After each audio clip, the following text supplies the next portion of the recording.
Hello again, everyone, and welcome back to the channel. I'm trying out a few different things in setup here, so forgive the appearance if it looks a little off. But I wanted to talk about a particular story that's timely because there's events that could be unfolding as the month clicks over to October. So I'm going to get this video out as quickly as I can, talk about it. This has been all over X, been all over Zero Hedge. Let me share my screen. I'll talk about it. If you like this kind of content, please like and subscribe, all that good stuff. But let's see, let's change the view. All right, that seemed to work. Okay, good. So if I go to the browser, interact. Okay, and I can scroll it up and down. Yes, no. Maybe, no. I can highlight it. Okay, but I can't scroll it. Okay.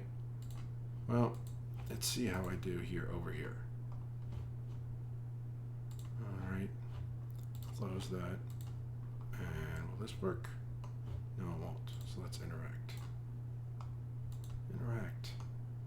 Interact. Well, can't really interact. So what I'm going to do is going to talk about it. Time's running out. A U.S. port strike could begin Tuesday. Goldman finds highly exposed retailers. So I'll put that in the description. I'm going to go over the story a little bit more in detail. Let's see. So we've got, let's see. I can't really share that. That's great. Okay. I'm still recording. All right, I was able to get the image back up here. So let me look at this image and talk about it a little bit. This is the port strike looming on the East Coast. So we're looking at ports from Boston all the way down to Miami. We're looking at a whole lot of goods, and we're looking, millions of tonnage from Boston, Delaware, New York, and New Jersey, Baltimore, Virginia Beach, which is Hampton Roads, Wilmington, North Carolina, Savannah, Georgia, Tampa, Jacksonville, New Orleans. All these groups are going to be affected. So let me hold on right there. Okay, close that down. Just talk to you guys for a minute about this. So why is this a big deal? Right now, we're looking at a strike of everybody that's working on these ports, and what they call is RoRo, which sounds a little bit like I'm talking like Scooby-Doo, but it stands out for roll out, roll in, or roll in, roll out, basically unloading and loading trucks.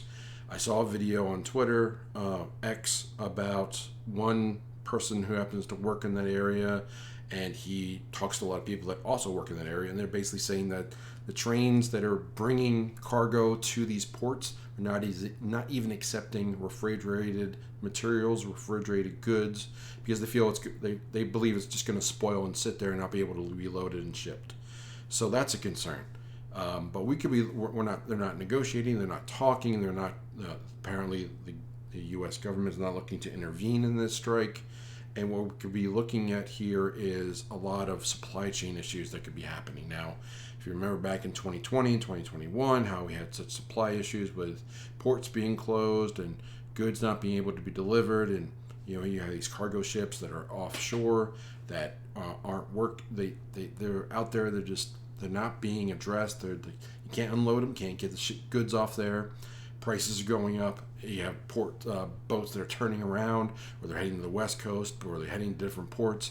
But this East Coast thing is a big deal, and I just wanted to point this out to people. Now, what can you do about this? Obviously, if you're not directly impacted by this work or this strike, there's nothing you can personally do about it except be prepared. Now, we could be looking on the Eastern Seaboard in particular, a lot of goods that are not in stores in a matter of a week or two.